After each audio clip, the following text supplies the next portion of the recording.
12월 마지막 토요일 청년들을 위한 부흥성에 참여한 청년들을 축복합니다. 아울러 부흥에 참석하신 많은 주의 지체들을 주 예수 그리스도의 이름으로 축복합니다. 지난주 교회 소식 광고에서 말씀드렸듯이 유다서의 말씀을 본문으로 정했습니다. 이 말씀을 통해 시대를 분별하는 눈이 열리기를 소원합니다. 유다서 본문 가운데 특별히 17절로 21절 말씀 제가 받들어 봉독하겠습니다. 유다서 17절로 21절 말씀입니다. 사랑하는 자들아, 너희는 우리 주 예수 그리스도의 사도들이 미리 한 말을 기억하라. 그들이 너희에게 말하기를 마지막 때에 자기의 경건하지 않은 정욕대로 행하며 조롱하는 자들이 있으리라 하였나니, 이 사람들은 분열을 일으키는 자며 육에 속한 자며 성령이 없는 자니라. 사랑하는 자들아, 너희는 너희의 지극히 거룩한 믿음 위에 자신을 세우며 성령으로 기도하며 하나님의 사랑 안에서 자신을 지키며 영생에 이르도록 우리 주 예수 그리스도의 긍휼을 기다리라. 아멘. 유다서의 저자는 12 사도 중 하나인 유다라고 하는 견해도 있고요. 예수님의 동생인 유다라고 보는 견해도 있습니다. 유다서의 저자를 좀 더 깊이 알아보려면 유다서에서 자신을 어떻게 나타냈는지, 어떻게 표현했는지 보면 알겠죠. 예수 그리스도의 종이요 야고보의 형제라고 1절에서 말하고 있죠. 유다는 17절에서 너희는 우리 주 예수 그리스도의 사도들의 미리 한 말을 기억하라 라고 말했는데, 이 말은 자신을 사도들과 다르다는 것을 알리려는 것 같습니다. 그러면 예수님의 동생인 유다를 보는 것이 더 타당해 보인다고 생각할 수 있겠죠. 예수님의 동생 야고보가 예루살렘 교회의 중요한 지도자이었고 사도적 권위를 가진 인물이었으므로 그의 동생 유다가 본 서신의 저자였다면 그는 자신을 야고보의 형제라고 표현할 수 있었겠죠. 주 2세기경 벌써 허마와 폴리갑은 본 서신을 인용하고 있습니다. 초대교회는 본 서신을 영감된 책으로 받아들였던 것으로 보여집니다. 그래서 정경 안으로 들어올 수 있게 되었죠. 본 서신의 9절과 14절에 인용된 말들이 모세의 승천기나 에녹서와 같은 외경서를 인용했으므로 영감된 책이 될 수 없다는 주장도 있지만, 그것들이 어떤 공통적 원천인 구전에서 인용된 것이라면 아무런 문제가 없는 거겠죠. 본 서신의 저작 연대는 베드로후서가 기록된 지 여러 해 후일 것입니다. 어떤 학자는 그것을 주후 75년경으로 보고 있죠. 본서의 특징적 주제는 진리를 위한 싸움입니다. 특별히 3절 말씀 볼까요? 사랑하는 자들아, 우리가 일반으로 받은 구원에 관하여 내가 너희에게 편지하려는 생각이 간절하던 차에 성도에게 단번에 주신 믿음의 도를 위하여 힘써 싸우라는 편지로 너희를 권하여야 할 필요를 느꼈노니. 그렇죠. 유다는 본서 유다서 4절로 19절에서 이단들에 대해 자세히 묘사하고 있는데요. 본서의 교훈은 마지막 때를 당하여 배교와 타협 그리고 혼란이 극심한 그 시기가 오늘날 본문을 다루기에 매우 적절하다고 생각됩니다. 우리는 우리에게 단번에 주신 믿음을 위해 이단과 사이비들 그리고 유사 신흥 종교와 대항하여 힘써 싸워야 할 것입니다. 자, 그렇다면 유다서의 특징을 한번 살펴볼까요? 저는 한 3가지 정도로 보고 있는데요. 첫 번째로 베드로후서 2장과 유사한 내용이 나온다는 거죠. 그래서 베드로후서 이후에 유다서가 기록되었다고 저는 보고 있죠. 두 번째로 당시 만연한 책 중에 정경에 들어있지 않은 2권의 책을 인용하고 있음도 유다서의 특징이라고 할 수 있겠죠. 바로 에녹 1서와 모세 승천기입니다. 마지막 3번째로 당시 만연한 이단의 세력인 영지주의자들을 위한 경계 메시지로 사용되었던 성경이죠. 자, 그렇다면 유다서의 구절을 잠깐 살펴보면 유다서를 2부분으로 나눌 수 있는데요. 그 주제만 좀 보면 3절 말씀, 믿음의 도를 위하여 힘써 싸우라 라는 주제를 가지고 한 편의 설교를 할 수 있고요. 두 번째는 17절 말씀 근거로 사도들이 한 말을 기억하라, 이렇게 저는 2가지 주제를 보고 있습니다. 자, 그렇다면 우리 본문으로 한번 들어가 볼까요? 자, 마지막 때 교회 안에서 나타나는 문제를 유다는 유다서를 통해 밝히고 있죠. 첫째로 우리가 생각해야 될 것은 경건하지 않은 정욕대로 행하는 자들이 나타난다는 것입니다. 어디에요? 교회에 말이죠.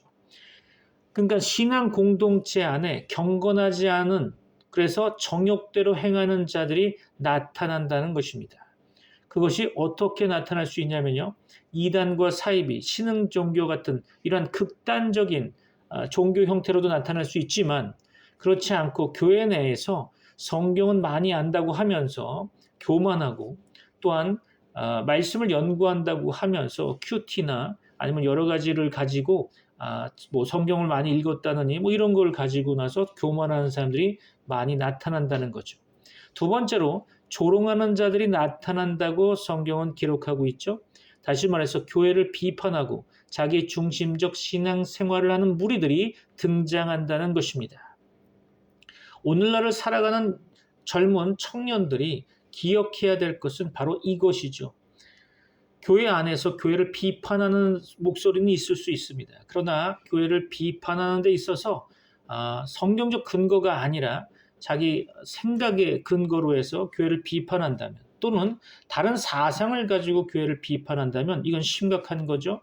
또한 자기중심적 신앙생활을 하는 무리들이 교회 공동체 안에 많이 등장한다는 것을 기억해야 합니다. 그래서 우리는 성경을 가지고 기준을 삼아야겠죠.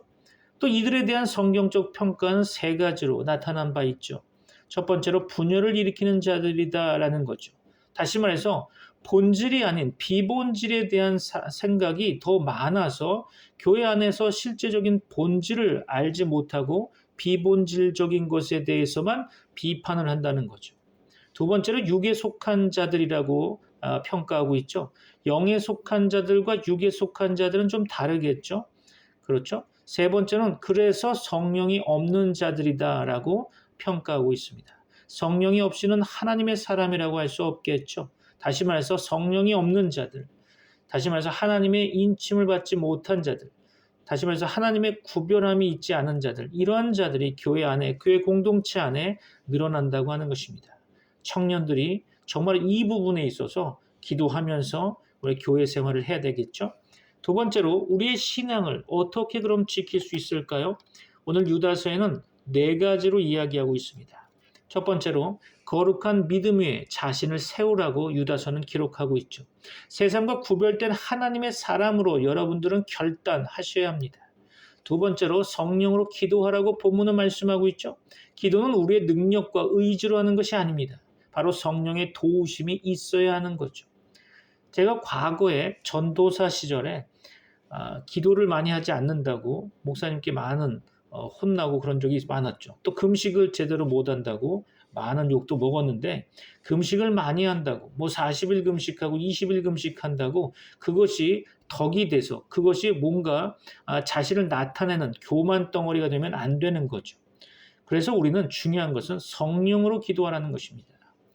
여러분, 많은 청년들이 이 부분을 좀 기억해서 성령을 의지하면서 성령의 도우심 가운데 기도의 용사로 세워지기를 주 예수 그리스도의 이름으로 축원합니다. 세 번째로 하나님의 사랑 안에서 자신을 지켜야 할 것을 이야기하고 있죠.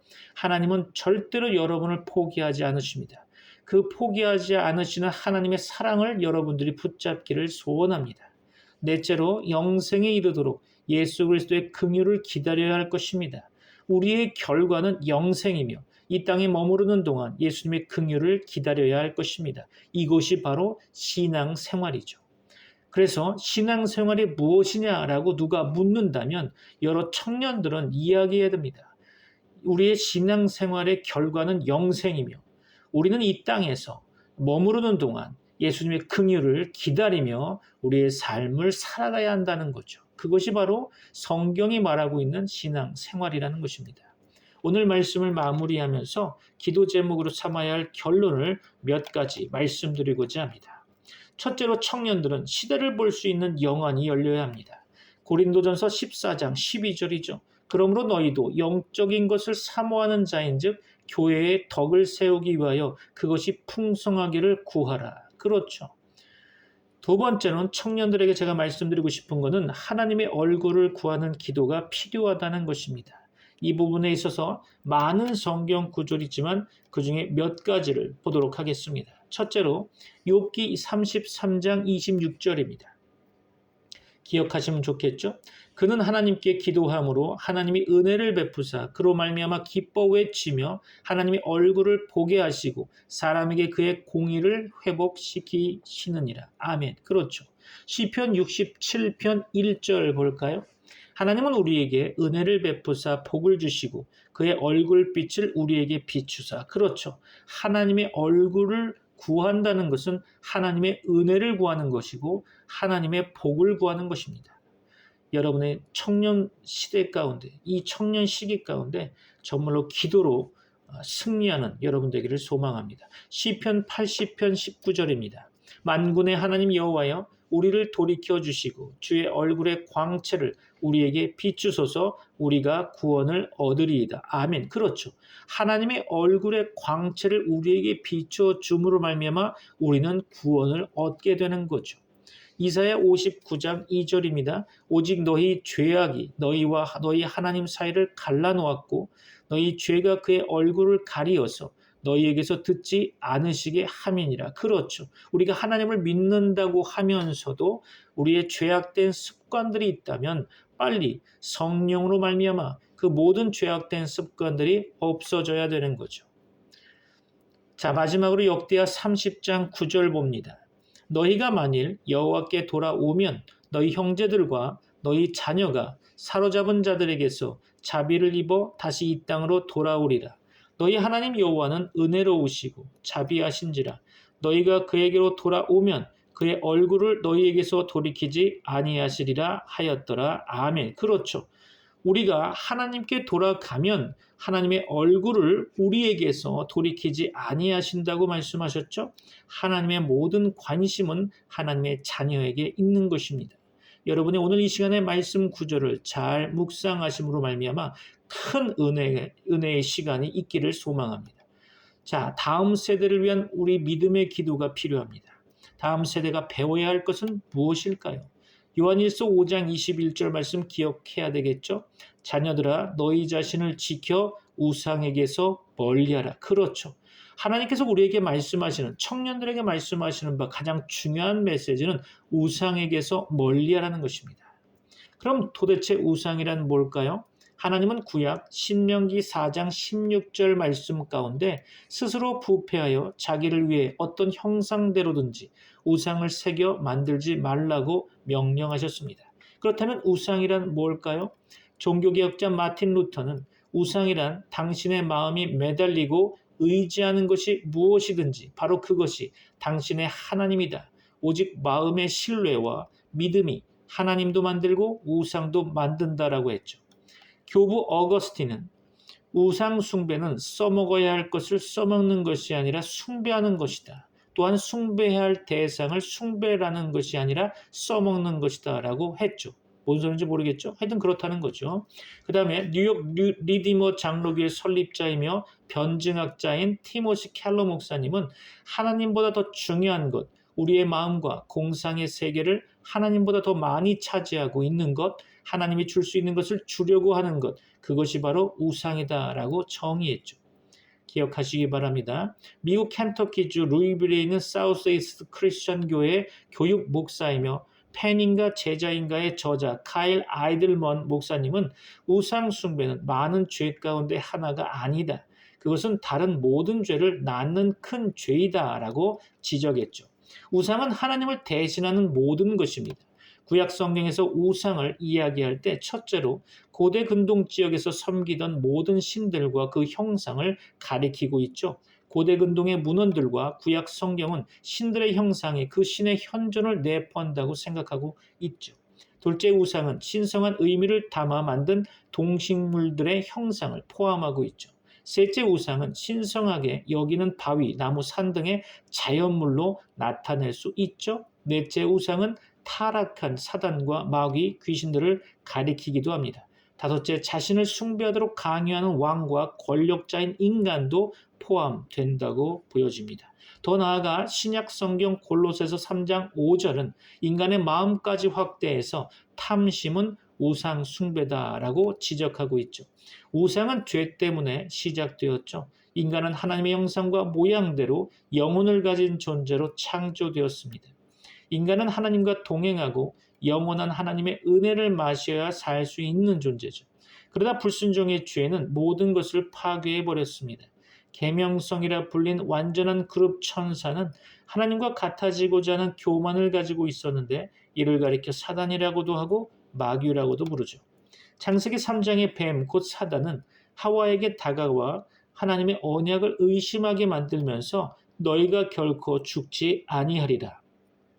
너희가 선악을 알게 하는 나무의 열매를 먹는 날에는 너희 눈이 밝아져 하나님과 같이 되어 선악을 알 줄 하나님이 아심이니라. 이 말로 하와를 유혹했죠. 하와는 뱀의 유혹에 빠져 선악을 알게 하는 나무의 과실을 따먹었으며 함께 있던 아담에게도 주어 먹게 했죠. 그 결과로 하나님의 약속대로 육체와 영혼의 죽음, 하나님과 인간의 단절된 현상이 나타나게 됩니다. 성경은 하나님을 떠난 인간들의 상태를 내 백성이 두 가지 악을 행하였나니 곧 그들의 생수의 근원되는 나를 버린 것과 스스로 웅덩이를 판 것인데 그것은 그 물을 가두지 못할 터진 웅덩이들이니라. 에레미야 2장 13절에서는 지적하고 있죠. 하나님을 떠난 목마른 인간은 하나님 대신 우상을 만들었죠. 우상이 하나님을 대신하게 되었다는 거죠. 그러나 우상은 하나님을 대신해 만든 대형품에 불과하죠. 다음으로 보아야 할 성경 구절은 우리가 꼭 기억해야 될 성경 구절인데요. 다음 세대가 배워야 할 것이 무엇인지 성경은 말씀하고 있습니다. 에베소서 6장 1절 볼까요? 첫 번째로 우리가 볼 성경 구절 에베소서 6장 1절입니다. 자녀들아 주 안에서 너희 부모에게 순종하라. 이것이 옳으니라. 하나님의 자녀들은 하나님을 영적인 아버지라고 부르죠. 그러므로 육신의 부모님께 대하는 태도로 말미암아 우리의 영적 아버지 하나님을 대하는 태도로 가름하게 되는 것이기에 하나님의 자녀로 이 땅에 사는 날 동안 우리가 지켜야 할 큰 덕목은 바로 우리를 위해 보내주신 부모님께 순종해야 한다는 것입니다. 두 번째 볼 것은 요한일서 3장 18절 말씀이죠. 자녀들아 우리가 말과 혀로만 사랑하지 말고 행함과 진실함으로 하자. 그렇죠. 다음 세대는 행함과 진실함이 있어야 합니다. 하나님의 말씀과 하나님의 살아계심이 여러분의 삶 가운데 드러나야 하는 거죠. 말과 혀로만 사랑하지 말고 행함과 진실함으로 하나님의 사랑이 여러분의 삶 가운데 드러나기를 축원합니다.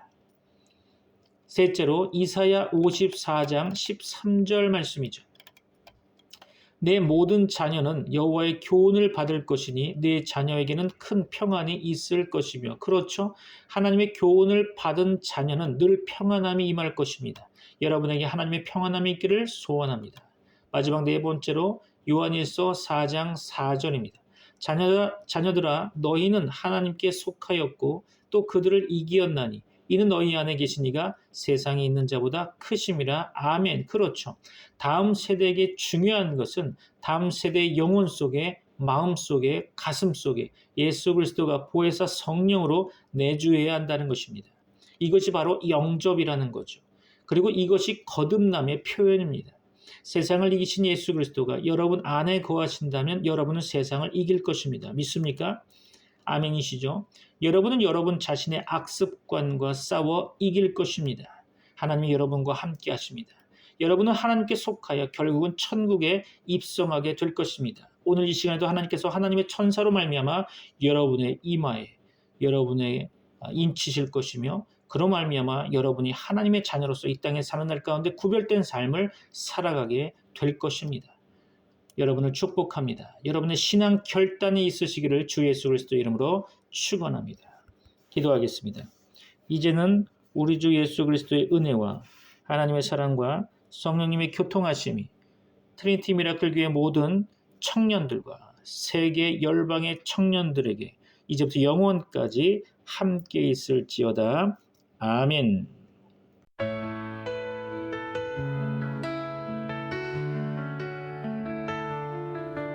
세상을 사랑하신 하나님 그 아들 보내셨네.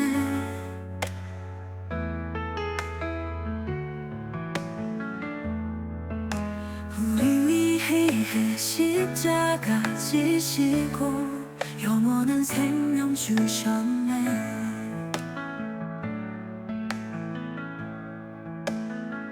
주님은 사랑, 영원한 사랑, 우리를 살리신 그 은혜, 믿는 자에게 주시는 구원. 우린 그 안에 있네 영원히. 우리의 죄를 씻으신 사랑, 모든 걸 바치셨네. 은혜 믿는 자에게 주시는 구원. 우리 그 안에 있네 영원히. 우리의 죄를 씻으신 사랑, 모든 걸 바치셨네.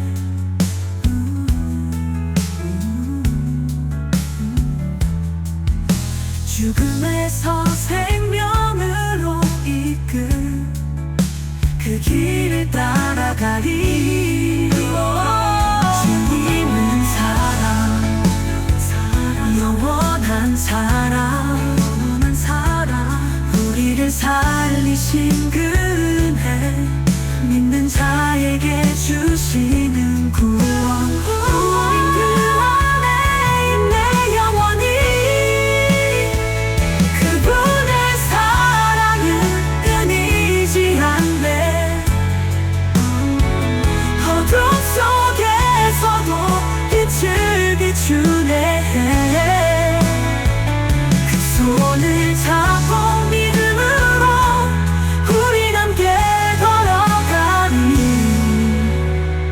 주님은 사랑, 영원한 사랑,